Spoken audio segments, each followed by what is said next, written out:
Hi there, this is Ronald. Can everybody hear me? Can anybody see me? Sounds good. Yes, both. Okay, perfect.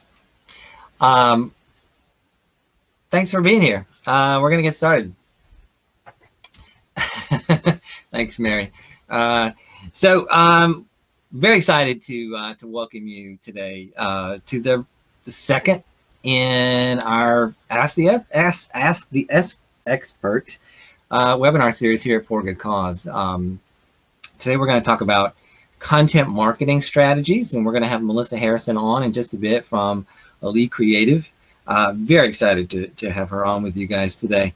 It's kind of a regular series that we just started. Again, this is kind of the second edition here, where we're bringing on nonprofit experts to share their expertise and help you raise more money. This is going to be a live, interactive, question and answer session. So you can ask any question you like. Think of the next hour or so as kind of a personal consulting session. Just for you. On the right-hand side, you will see the chat area. I'm going to say hi in there now. This is where you can post any questions that we have throughout the presentation. I'm seeing someone says, oh, it's Melissa. She should be able to see me and hear me once she's on stage here in just a moment.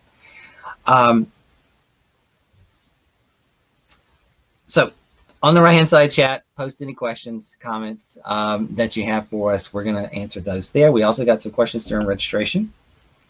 We'll be looking at those as well. Before I bring on our expert, I just want to first introduce myself and share a little bit about For Good Cause. And let me just make sure that you guys can see me. I'm going to turn my camera on and off just to double check if you can see me again there. Let me introduce myself. I'm Ronald Pruitt, President and Founder of For Good Cause, and I've been helping nonprofits raise money online for over 23 years now. I live in Kennesaw, Georgia, with my wonderful wife, my great mother-in-law, and my awesome 2 teenage kids. My company, For Good Cause, is an effective and easy-to-use fundraising platform for small nonprofits. It's a kind of all-in-one platform that lets you build pages that support your fundraising campaigns. Those campaigns could be for donations, event registration, crowdfunding, peer-to-peer fundraising. We also have components for you to manage your donors through the platform. Nonprofits that use For Good Cause see donation averages double the national benchmarks and can typically pay back their investment in For Good Cause with a single donation every month. You can check us out at forgoodcause.com. You can read my blog there and follow me on Twitter at 4AGC. Okay.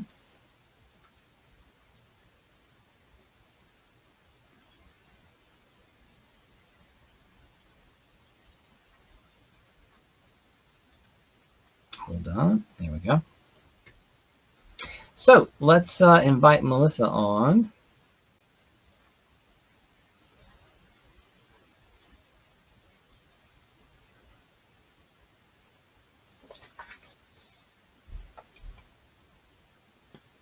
Hello, everybody. Hi, Melissa. How are you? I'm doing well. How about you? Thanks for having me. Thanks for coming on. You're welcome. Are you seeing my video? Because I am not. I just see your little R. I can hear you well. I'm curious as to why that is, but I'll play with that as we go along. Amy says she can see us, but I think that's because since I'm the moderator, it doesn't want me to see myself. So sure. Let's hope that's what it is. There's always something technical going on in a webinar. Right. So, yeah. I'm really excited to have you on. We've worked together for maybe a decade now. on many projects. You help us here at For Good Cause with our content strategies. You've won awards for being a content marketer. You just know your stuff. So I'm really excited to share your expertise with our nonprofit clients and folks that follow us on our blog and social media and such. So again, thanks for doing this. I'd love to just start off by having you tell a little bit more about yourself and really answer kind of a bigger question that might be on people's minds with what is content marketing? Right. How does that apply to a nonprofit? Is that something that they can benefit from? Does that attract donors? Content marketing is such a big term. What does that really encompass? So take that away there. Yeah, absolutely. I'm going to pull up a slide deck here. I'll keep this up here. Anybody wants to jot it down, and Ronald and I will both follow up after the webinar today. So first, just kind of my style for today, very casual, ask your questions, throw them into the chat room there. I know we have a bunch of questions that people submitted upon registration, but if anything doesn't get covered today, please feel free to reach out. I'm pretty much an open book. I am available to answer any questions or just, hang out online together. And so there's my contact information there if you want to grab that. Just a quick down and dirty little bit about me. As Ronald said, I've been working with Ronald on various projects throughout, the past decade. I've had my agency for, it'll be 15 years in September. So I own a content marketing agency called Allay Creative. And the agency really came out of my background in nonprofits, fundraising, and associations. I worked for an organization called Dunwoody College of Technology when I was first out of school, about 20 years ago. And I worked in their development department, doing a lot of alumni communications, fundraising, capital campaigns, grant writing, proposals, what have you. And at the time, people weren't really thinking about that in terms of content marketing. Digital was not really this kind of hot way that you were doing things. It was, if you were doing email marketing, you were really above, and beyond your time and all of those things. So, I knew early on in my career, when I was going to school, I went for journalism and writing and editing, speech communication, all of that. And so I knew at some point I did want to start my own agency. And so it just kind of came out of my work in the nonprofit world that many and most of our first clients were in that nonprofit space. And so it's kind of how I got to where I am today. 15 years later, we still have the agency. We do a lot of work still in the nonprofit and association space, also work with a lot of small businesses, micro organizations, as well as folks in the B2B sector as well. So kind of my background in that regard.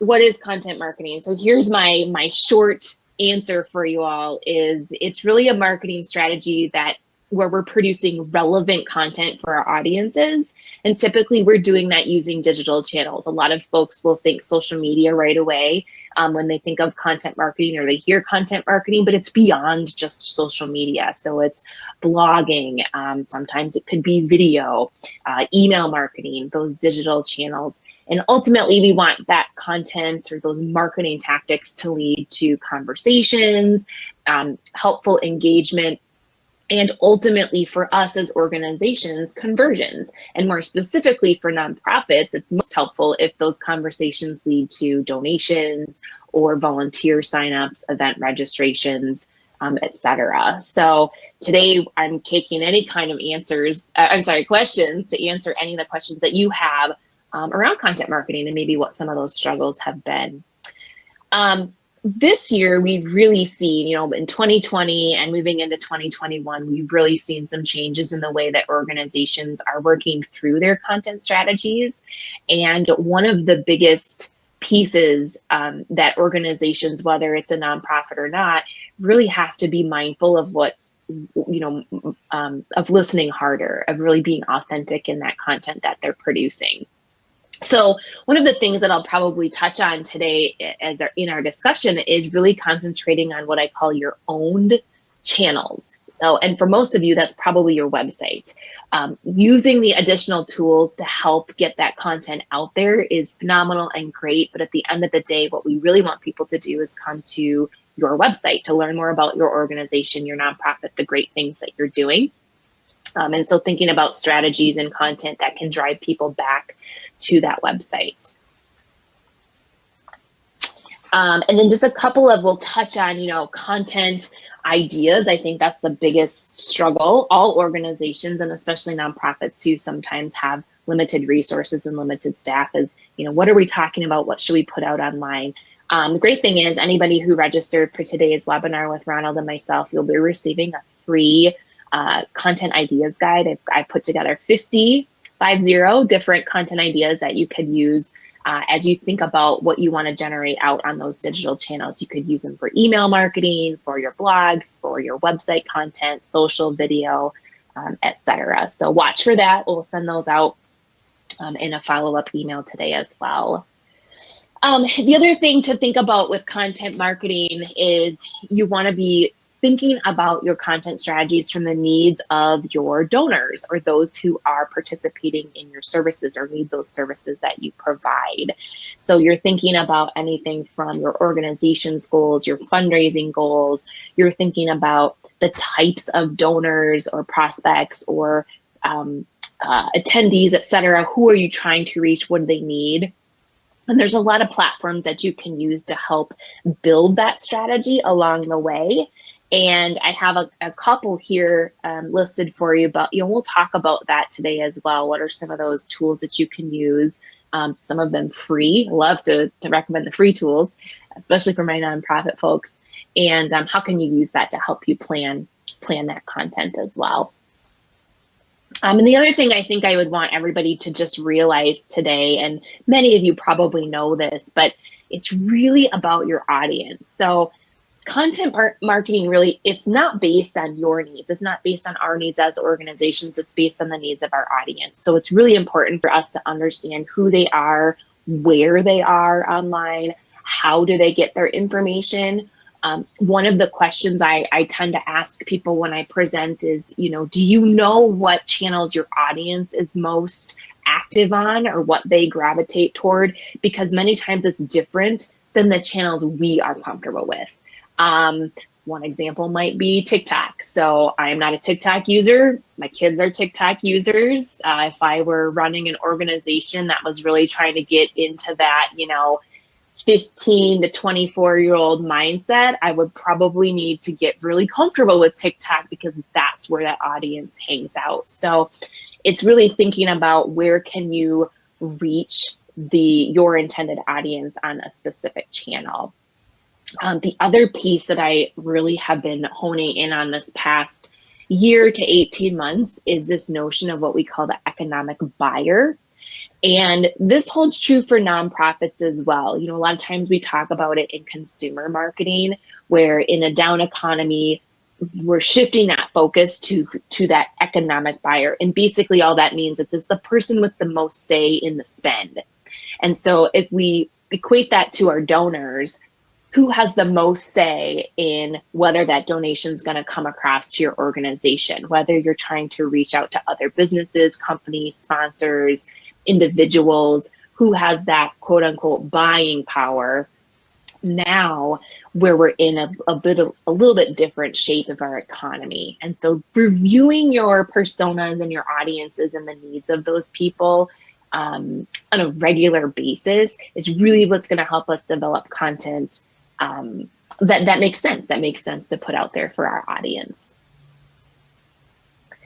I think before I really jump into a particular topic, I do have a couple of slides on some specifics, but maybe let's jump into some of the questions and kind of see where that leads us. And if I need to pull slides back up again, I can do that. Yeah, appreciate that intro, and you definitely got the background that can help us out today. So appreciate you being here. So let's start with, we got some questions during registration, so I'm going to start there. And I'm going to start with a question from Jeff. It's how to constantly generate new, impactful, engaging content. I'm sure this is something that you get all the time. The struggle to continue. It's real. Yes, it is. The struggle to continue to produce something new, Yeah. and have that out on a regular basis. What I know you hear from nonprofits that deal with this all the time. What do you tell them? All the time. So a couple of things that'll be helpful for you. And I have some really great tools, free resources on how you can set this up. A couple of things that help at the get-go. One is to make sure that you're using some sort of content calendar template planning tool. A really easy free resource is to set that up in an Excel document or a Google Sheet that you can plan each month content coming up. But even then, you're like, well, great, plan my content ahead. What kind of content do I talk about? So within that content calendar, I always put what I call my notes column. And basically, you're going to put anything in that notes column that you already know that's happening from an organizational standpoint. You have a gala coming up. You have your capital campaign kickoff. You have your direct mail pieces going out. Maybe you have a program kickoff day, whatever you might have that's happening that month. And you set those into that notes column on the day that those things are happening. Visually, that can help you plan ahead on how far ahead of time you need to be talking about or putting content around those things. Now, we know that not everybody just wants to hear you talk about, the amazing things that you're doing and sign up for this event and make your donation here and all of that. So what other things can you put into that content calendar? So the other resource that I help nonprofits set up are what I call source lists. And source lists are, again, I like to keep them right within my content calendar, but sometimes people will put them in a Word doc, wherever you want to store them. And it's exactly what it sounds like. We as people in our industry, I don't care what industry you're in or what, what type of cause your nonprofit is for, we get lots of information, right? Newsletters, blogs, articles, etc., video, and we see this and we digest it and we think, gosh, this is really good content. But then how do we remember to share it, or how do we remember to create our own content based on what we read, saw, etc.? So creating that source list ahead of time helps you pull together key sources on where you would go to find content ideas as you plan that content ahead. The other piece is, and that you'll find this in my the 50 content ideas workbook that you'll get after this, is use your team. Ask for what I do is called a call for content. So if you're planning content ahead of time, my recommendation is try and plan content a month ahead. If you can't do a full month ahead, do 2 weeks ahead. But do what I call a call for content, where you're going to send out a quick email to key stakeholders, people on your team, departments, etc. Get more than one person involved. Send out that call for content and ask them to send you their ideas by X date. You can take those, put those into the content calendar and flesh those out as well. Another really super helpful tool is looking at some of those kind of obscure holidays that happen all the time, right? So, and some are very, very pertinent to nonprofits and nonprofit causes, like May, Mental Health Awareness Month. There's dates around National Cancer Survivor Day. There's fun things like National Chocolate Lovers Day, Bring Your Dog to Work Day. I mean, you could probably find one for every day of the week, right? And I know we have one, actually, it's very helpful. It sits on the For a Good Cause website around what we call cause days.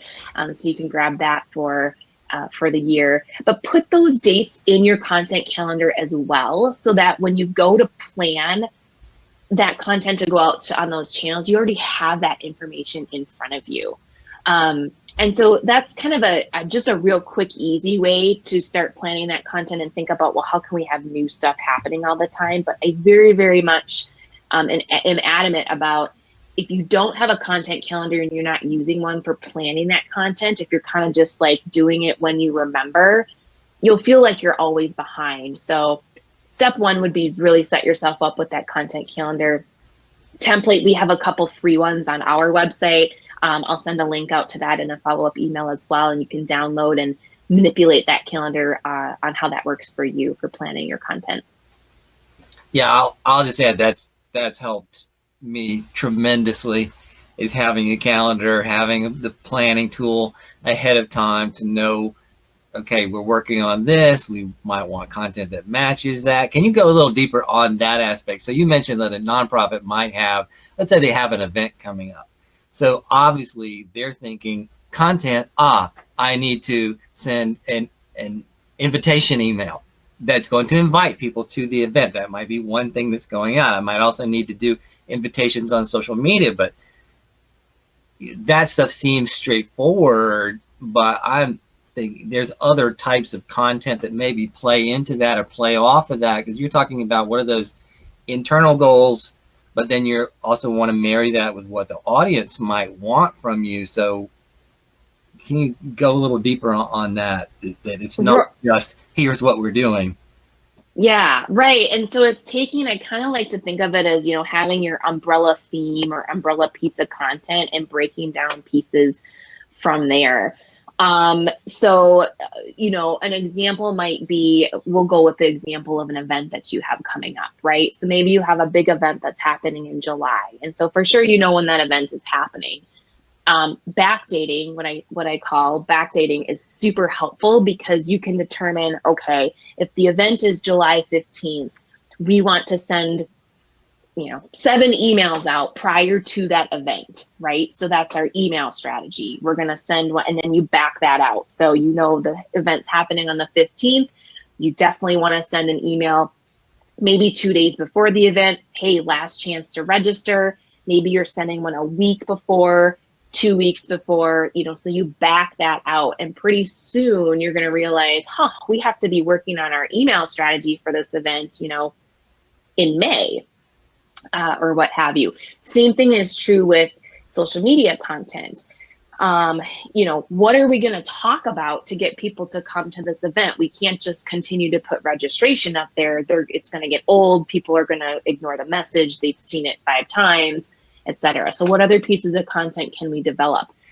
Blog posts are a really great way to add to what I would call event marketing. In this case, create content where you're using your blog content calendar in conjunction with your email and social calendar to say, okay, events on the 15th, let's put a things to know type of blog post together. And that will go out on July 1st. And we're going to talk about what the event's about, what people can expect when they get here, how to register, any kind of silent auction that might be happening. Maybe if there's hybrid pieces to the event, what can you look forward to if you're attending online versus in person?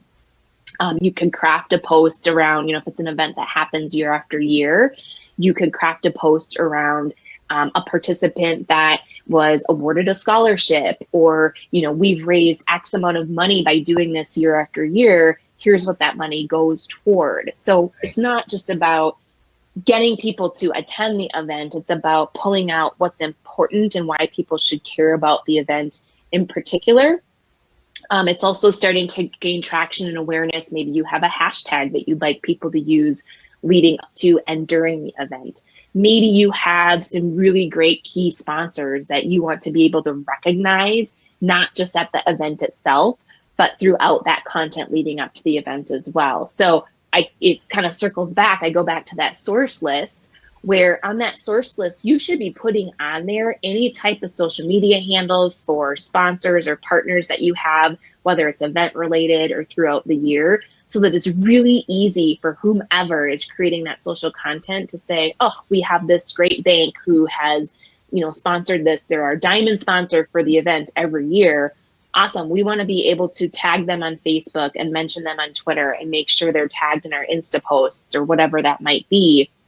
And not just as a thank you. I mean, a thank you is good, but also maybe pull out some of their key services or why people should care that they've been such a great supporter of your organization year after year. So it's, yes, you have this event and at the end of the day, you want bodies there, you want people to be donating and participating in that event.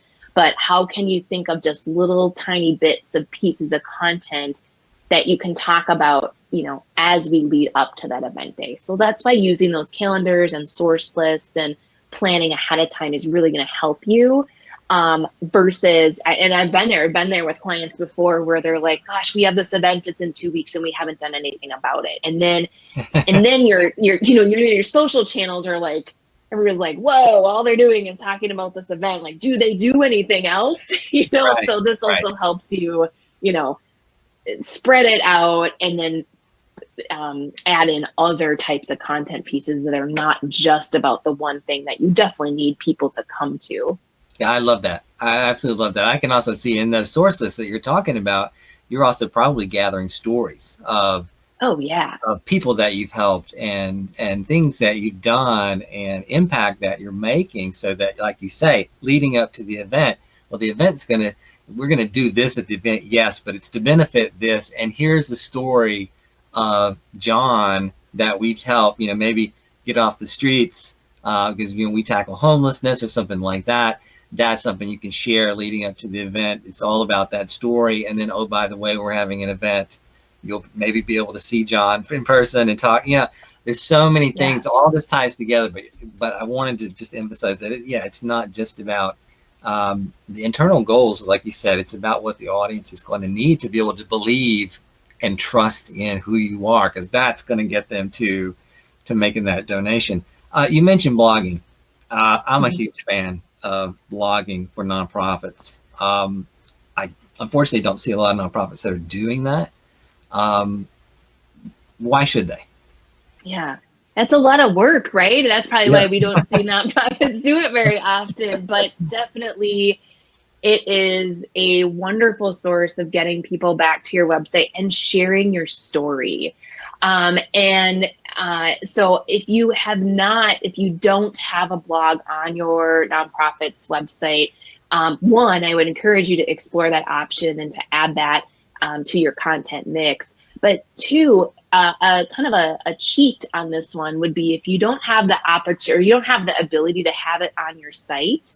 If you are an executive director, if you are head of fundraising, heck, if even you are the communication coordinator for your organization and you're just really super passionate about your cause and what you're doing, one of the ways that you could do some blogging and still get people behind you and develop that thought leadership and that trust is to use the LinkedIn articles platform. So if you are active on LinkedIn, or if you're not, I encourage you to maybe get a little more active there in the coming months. There is a way that you can write articles on LinkedIn. It's very much like blogging as you would on a website. And the cool thing about it is you can add hyperlinks, you can link people back to your organization site. And so that's just a kind of a workaround I always tell people about, because sometimes there's a lot of red tape to get a blog to actually happen on the site. So that's one way to do that. But definitely a couple of things that blogging does is, I talked about at the top of the hour, getting people back to your own channel, to your website, because that's where you can engage with them and really have them learn more about your organization and then make those donations online. Well, how do you get them there? If you have regular blog content that lives on that site, that's one thing. That's great. The second part of that is how can you distribute that out? So if you struggle with, oh gosh, we can't really, we're coming up short on our social media content ideas. We're not really sure what to put in our emails. We know that it's a good strategy, but if we don't have anything to say, why would we send something out? If you have blog articles that sit on that website, those are your stories. Those are the pieces of information and those snippets that you can put out on social, that you can put out through your email. You can even do some little video clips and then drive people back to a full article on the blog. Lots of different ways to do that. People love to hear stories of impact. And by doing that on a blog, that works really well for nonprofits. You can highlight service recipients. You can highlight great things that your organization is doing. You can highlight behind the scenes. What does your team do? You could do a Q&A with your executive director. You could talk about your latest win and your capital campaign and how you were able to do XYZ because of the donations that came in there. You can highlight a 5K. You can recap a gala, all of those things. You could invite guest bloggers to submit articles if you're struggling with, well, gosh, that means now I have to write content, once a week or twice a month or whatever that might look like. So there's a lot of ways that it just opens up for you to be able to tell your story in a digital platform, and then that those stories are shareable. Other people can grab those links, they can see them on social, they can forward them in an email, they can share it with their networks as they read those stories of impact. So definitely I would encourage, if you don't have a blog for your nonprofit at the moment, really think about how you might be able to make that happen for as you're planning for your next round of content, or just in that marketing plan. Yeah, definitely. Definitely. I love that. It just becomes that house where all of that content sits. And if you're writing them in the right way with the right keywords and themes that associate themselves with your mission, then that's content that Google wants to eat up. And Absolutely, that's going to yes. attract those visitors. And Mm-hmm. that's a whole nother layer to having a blog. Not only the ability to just you have all that sitting there that you can share, but that Google wants to help you share it. You mentioned guest blogging. We did have a question from Amy about tips on getting guest blog submissions. I'm not sure whether she means that's getting folks, posting on their own blog, or perhaps that's, hey, I want to be a post on somebody else's blog so I can get that link back to my site. Can you speak to those two possibilities and how you either go about finding someone? It's kind of finding a partnership either way. Yeah. To get that extra traffic for your site. Mm-hmm. One of the things that worked really well, and this was like pre-blogging days, but when I was working in nonprofits as a team member, we would have Monday morning meetings, and I was really heavy on the fundraising team as well. And so we would have Monday morning meetings where we would all pull out, print out, you printed it out back in that day, but you printed out all the contacts that you had made the week prior. And so we kept them in our CRM, and we're able to pull out. And then we just went around the room. It was a small team. There were maybe 8 of us in our Monday morning meetings, and we would talk about just the different contacts that we had with alumni, donors, et cetera. There were some that were working on capital gifts. There were some that were working on, just other direct mail pieces. I had the fun job of working with alumni because a lot of times they loved to tell their stories, or you could, get people to volunteer that way. But anyway, my point with that is, if you have some type of meeting, touch base with your team, whether it's weekly, every other week, once a month, to talk about those key contacts that you're making with people, volunteers, donors, etc., and really pulling out, well, maybe they have a story to tell, or maybe they would be interested in just having a quick conversation with me on the phone. Or really easy right now is, actually, I just was asked the other day to participate on a blog, is, can I send you over 5 questions? Could you send me back your answers on those questions, and we'll kind of massage it and fine tune it into a blog post. So there's a lot of different ways to identify who might be a good candidate to have either participate as a guest blogger in full, where that person actually writes all of the content on the post itself, or in some kind of hybrid format where maybe you're serving up a couple of questions to them and it's more of a point of view type of blog post. So that's some different ways there. I'll go back to, again, I always sound like a broken record, but I'm telling you what, content calendars are going to help you immensely in blog strategies as well.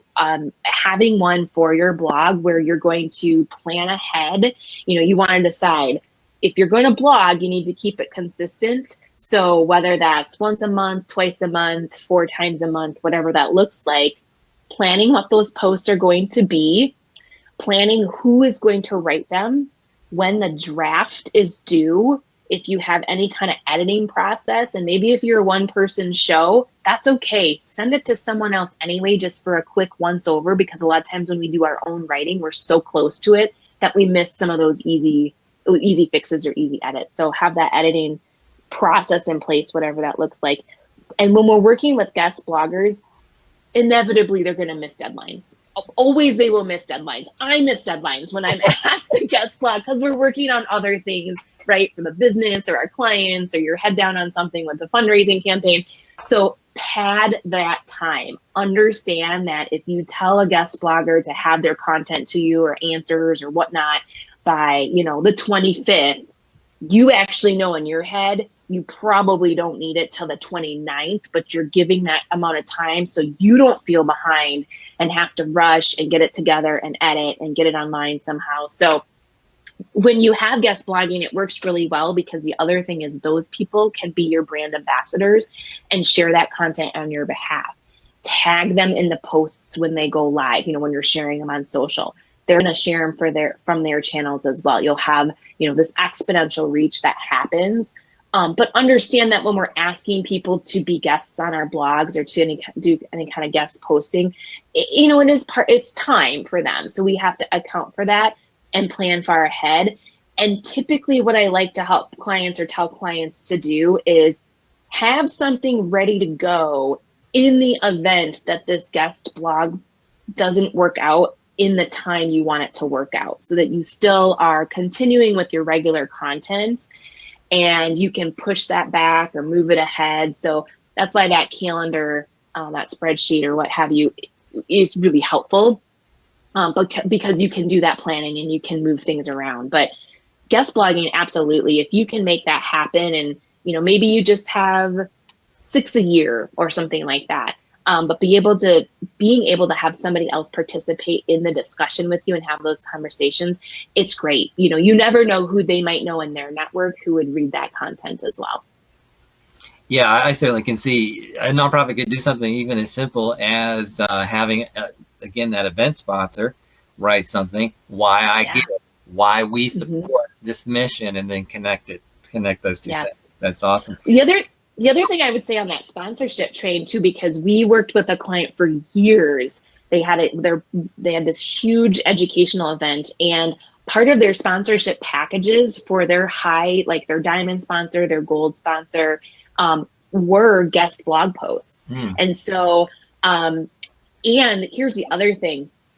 If you are doing guest blogging and the person you're reaching out to is like, gosh, I'm really not a good writer, I'm not really sure what to say, make it super easy on them. If you have a writer on your team, if you are the content creator, if you are working with a consultant, whatever it is, ask that guest blogger to just send you some okay, great. Well, that's fine if you don't want to write it. Could you just send me 5 quick bullet points of, why you give, or a little bit more information on this topic here? And then you can write that post on their behalf, send it to them for a once over, make sure they are cool with you, crafting that and massaging the content.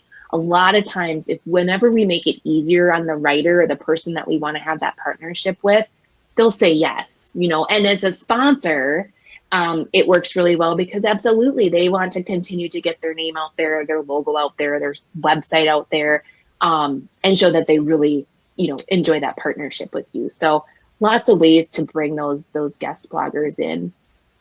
Yeah, it kind of pivots us to another question here from Lauren. She says sharing other organizations' contents, kind of do's and don'ts. It says she's kind of looking for diverse and inclusive content.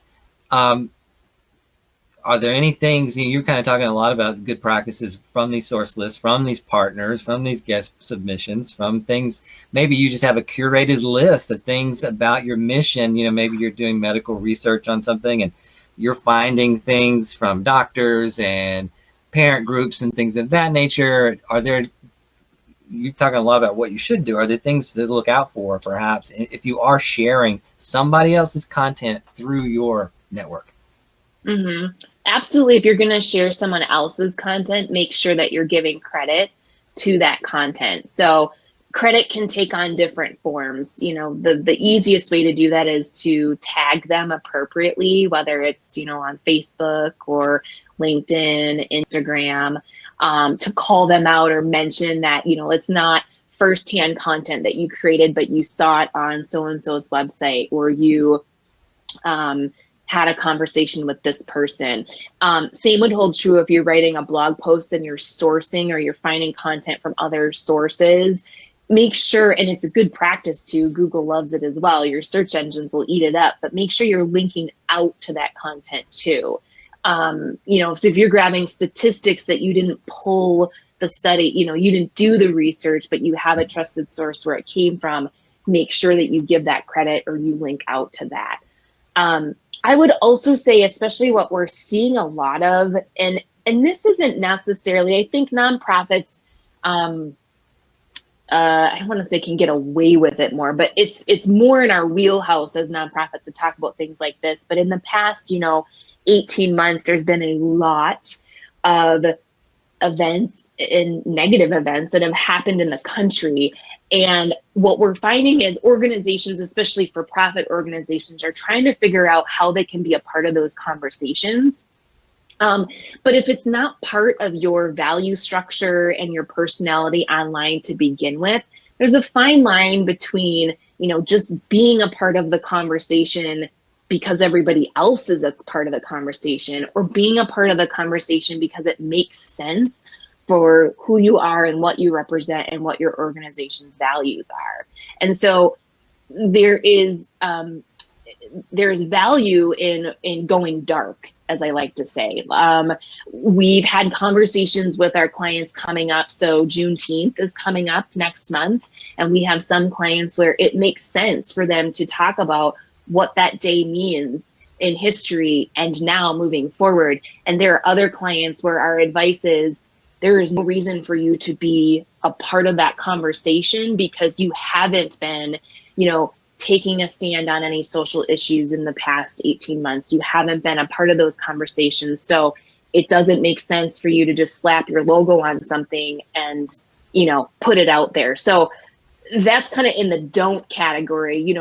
Don't just jump into a conversation or be a part of something online if it really doesn't truly reflect your values. I mean, consumers, donors, participants, they're smart. They pick up on that all the time, and really from a corporate standpoint, from a for-profit standpoint, there's only a few brands who can get away with having those deep conversations online, anyway. And so just be really mindful of that. I would say also in your source lists, especially if you have multiple people managing your content, make sure you have an area on that list if there are organizations, resources, or accounts or people where absolutely not, we don't want to source content from them. We don't want to engage.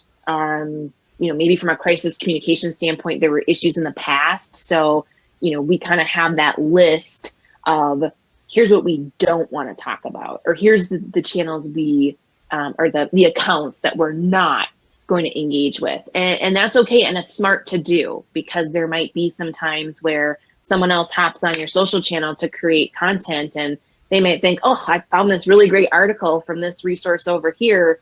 But it doesn't fit with your mission, your values, or maybe you had issues with that source in the past. So very important to think of all of those things before you start really digging into that digital content. Yeah, absolutely.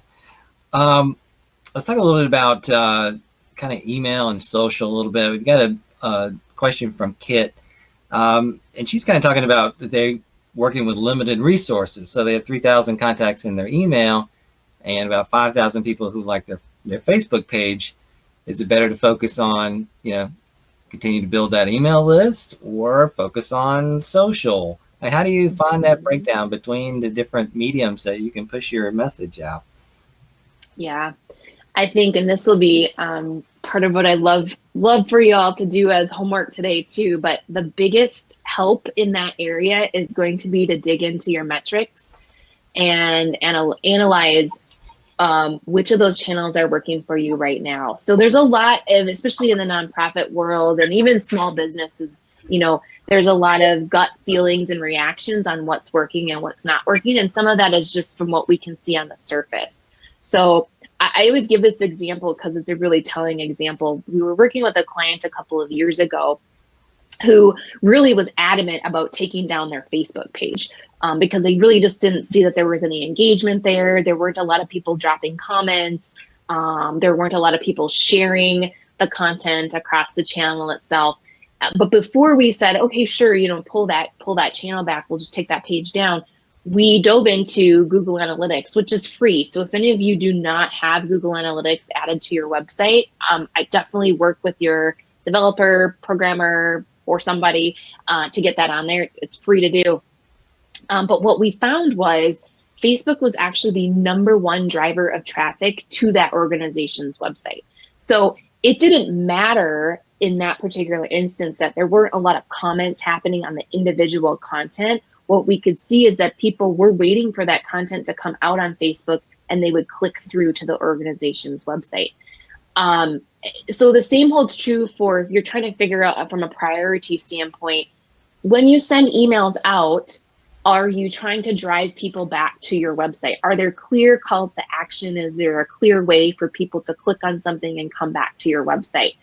So that'd be step one. If there isn't, you want to clean up that email format to make sure that they're getting back to your website. And then number two is to really look at what channels are driving traffic to your website.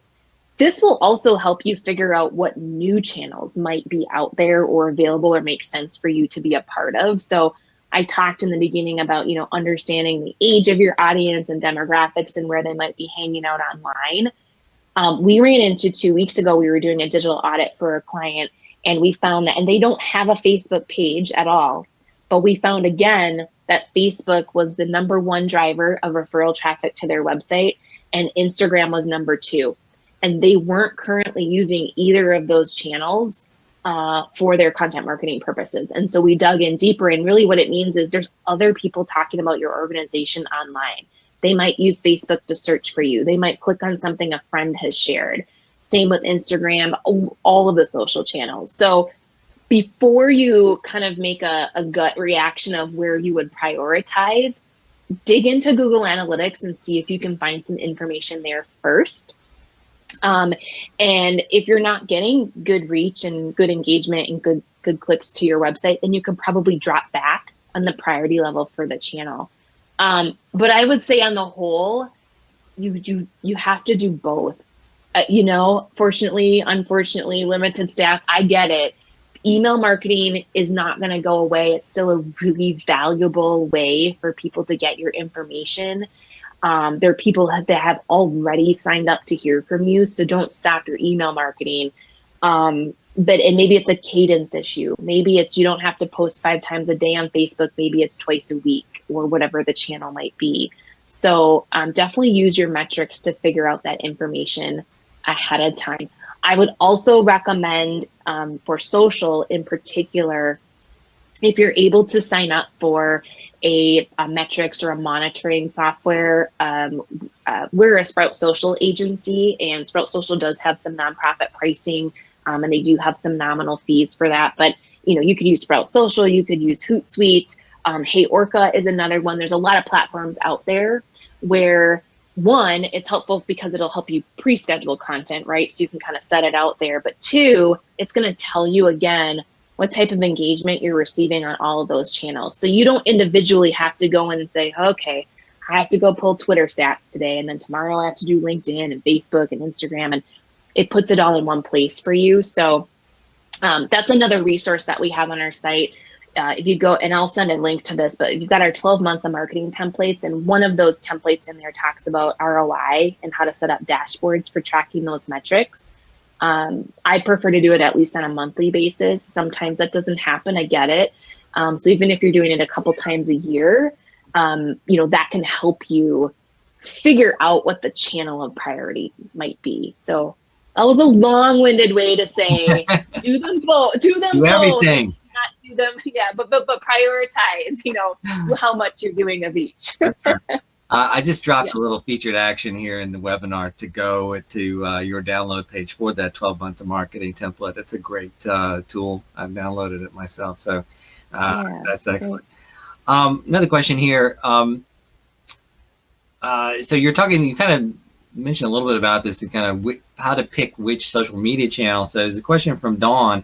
Does what you focus on depend on if you have a single person in charge of social media director of some nature, or is one social media network easier than the other, or is it really just more about what you're comfortable with and where your audience is?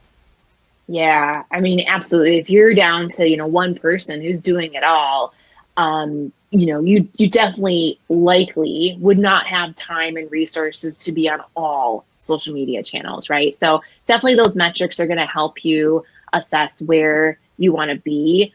Understanding, let's just say your main objective is to reach donors. Okay, so I'm going to use donors as an example. Depending on which donor types you want to be reaching, one thing that I talk about with nonprofits is, you might have a donor pool that's a bit older right now, maybe in the baby boomer era.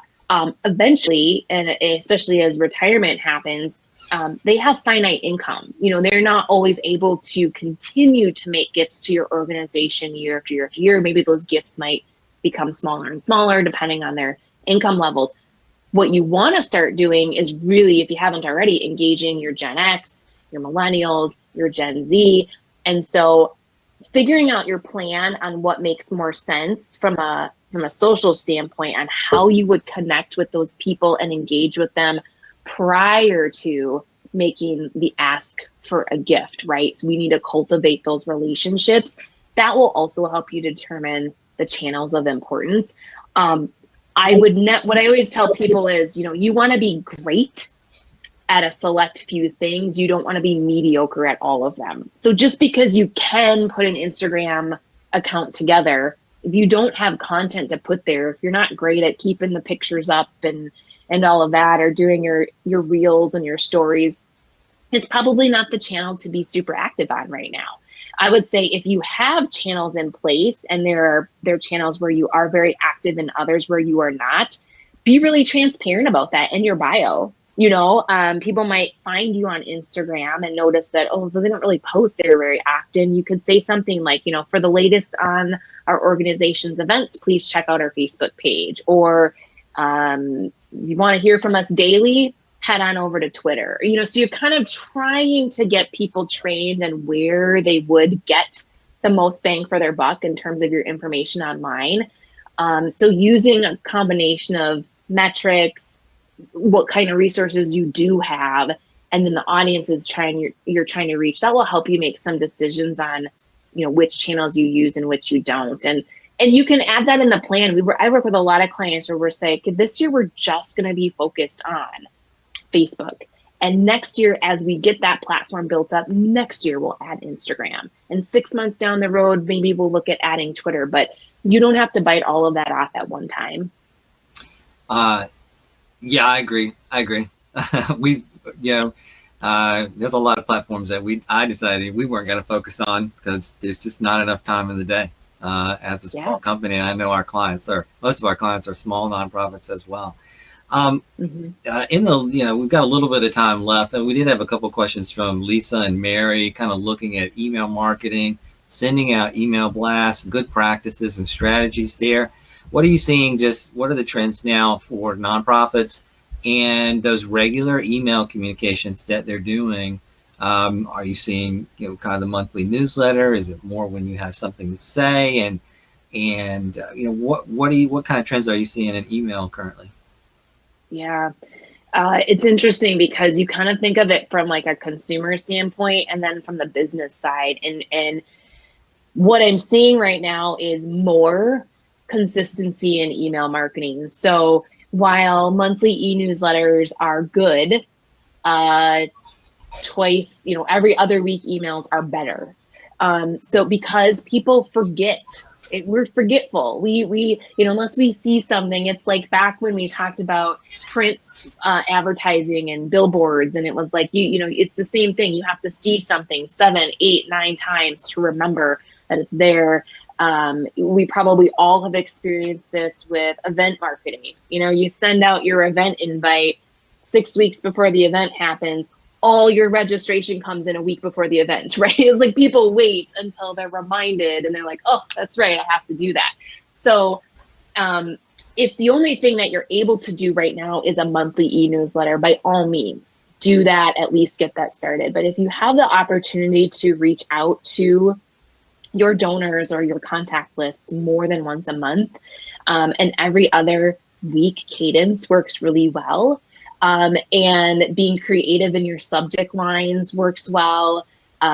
using emojis in the subject lines. People are looking for that. Making sure that your emails, whatever they are mobile friendly. Bigger, oversized text works well because a lot of people are checking those on their phones. Make sure that your call to action buttons, again, are big. If you're a technical person, I was reading an article actually earlier this week that said 44 by 44 pixels is like the minimum you want call to action buttons. Make sure that you're doing single column layouts. So I know sometimes people really like to have an image and then the text next to it. Think about as you read things from your phone, design with the smallest screen in mind. That's what my advice would be there. So keep things vertical, kind of just people will scroll. We're a scrolling society. They're used to doing that. So keep those things in mind for email marketing. And I would also say with email marketing is pay attention to your lists. Make sure that you have some kind of process. It doesn't have to be every month, but every couple of months or every 6 months or so, clean your lists. Make sure that when you get the bounce backs or the, not able to send, or, hey, I've changed jobs, locations, etc., that someone, whether it's you, an admin, has a job where they're updating that information in your CRM and your email marketing platform, wherever you keep those emails, so that you have a better chance of continuing to, engage with those people. Otherwise, you start to see that email list go down and down. And some of that we could probably have prevented by just making sure that we're updating those emails as people change jobs. Saw a ton of that in 2020. I cannot even tell you the percentage of either from internally from our business side and with clients, how many emails in the month of 2020 we got kicked back where either people were lost their jobs, laid off, changed jobs, etc. So, keeping those email lists clean, you're going to have a better outcome with your email marketing, regardless of how often you send those emails out. Yeah. While you're giving away to-dos, kind of closing in on the end of our time here. So I like to end the For Good Cause webinar with a little homework. So what would you assign to a nonprofit as a next step if they're thinking about their content marketing strategy?